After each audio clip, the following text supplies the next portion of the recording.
মা কি রান্না করছো? আজকে না বাবা আমি এটাকে বলতো কাঁচা আম, কাঁচা আমের চাটনি করবো, একদম বিয়েবাড়ির মতো। বিয়েবাড়িতে এরকম আমের চাটনি দেয় না, সেম বানাবো, হেভি খেতে লাগে। আমের এই মুখটা বোটার কাছটা ফেলে দিলাম, চোখলা ছুলবো না, চোখলা না ছুলে এগুলোকে কেটে নেব। একটু আটি হয়নি, কুশিটা একটু শক্ত শক্ত,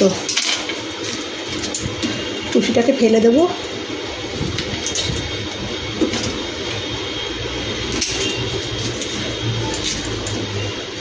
এরকম বড় বড় করে কেটে নেব, কেটে একটু জলের মধ্যে ভিজিয়ে দেবো, কষটা বেরিয়ে যাবে। সবগুলো কেটে নেবো এভাবে। আমগুলোকে ভিজিয়ে রেখেছি, কিছুটা হলেও কষ বেরিয়ে যাবে, যেহেতু চোখলা সমেত, চোখলা থাকলে একটু কষ বেরোয়। আর এখানে একটা ভাজা মশলা তৈরি করে নেবো, ওই জন্য নিয়ে নিয়েছি 2 শুকনো লঙ্কা, কড়াইয়ের মধ্যে দিয়ে দিলাম। সামান্য একটুখানি ধনে দেবো, 1/2 চামচ ধনে, সর্ষে দেবো 1/2 চামচ, 1 চামচ মৌরি। শুকনো এই উপকরণগুলো ভেজে গুঁড়িয়ে নেব। কড়াইতে সর্ষে তেল দিয়ে দিয়েছি, আর ফোড়নে দেবো 1টা শুকনো লঙ্কা 2 টুকরো করে নিয়েছি, আর মৌরি আর সর্ষে। তেল গরম হয়ে এসেছে, ভাজা হয়ে গেছে, আমগুলো এর মধ্যে দিয়ে দিচ্ছি।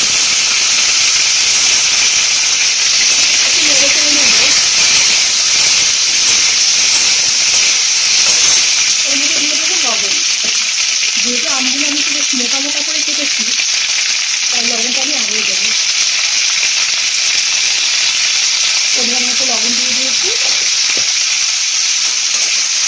নেড়ে চেড়ে নেবো।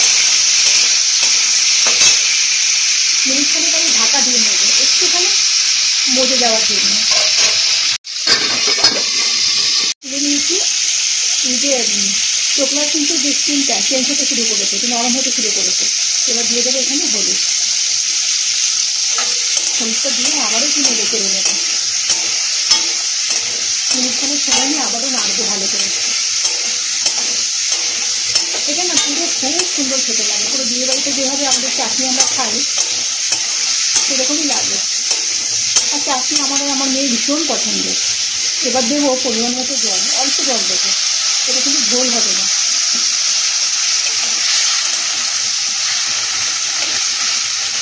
একটু আমটাকে ফুটতে দেবো, আমটা একটু ফুটে উঠুক, এমনি নরম হতে শুরু করেছে, আর একটু ফুটে যাবে। আমটা মোটামুটি একটু সেদ্ধ হয়ে এসছে, এই যে চোখলাগুলো খুলে বেরিয়ে যাচ্ছে। এবার এর মধ্যে দিয়ে দেবো বাতাসা। আমি এটা বাতাসা দিয়ে করবো, বাতাসা দিয়ে করলে না খেতেও খুব ভালো লাগে, আর কালারটাও খুব ভালো আসে। দিয়ে দিলাম পরিমাণ মতো বাতাসা, বাতাসা দিয়ে এবার গলতে সময় দেবো। গ্যাসটাকে একদম লো করে রেখেছি, বাতাসাগুলো গলে যাক। বাতাসাগুলো সব গলে গেছে। এটা কিন্তু এরকম মানে একদম হবে না, ঝোল ঝোল হবে না, এরকম হবে। ঠান্ডা হয়ে গেলে কিন্তু আরও টেনে যাবে। আমগুলোও সেদ্ধ হয়ে গেছে, তো এই যে আম পুরো ফেটে গেছে। এবারে এর মধ্যে দিয়ে দেবো, গ্যাসটা বন্ধ করে দেবো।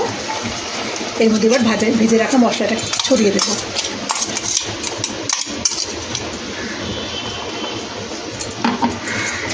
এক চামচ ছড়িয়ে দিলাম, আর একটু দেবো। এই মশলাটা একটু বেশি দিলে পরে না খুব ভালো খেতে লাগে, গন্ধটা খুব সুন্দর হয়। ভালো করে নেড়ে চেড়ে নেব। আমাদের বিয়েবাড়ির স্টাইলের আমের চাটনি একেবারে রেডি, খুব টেস্টি।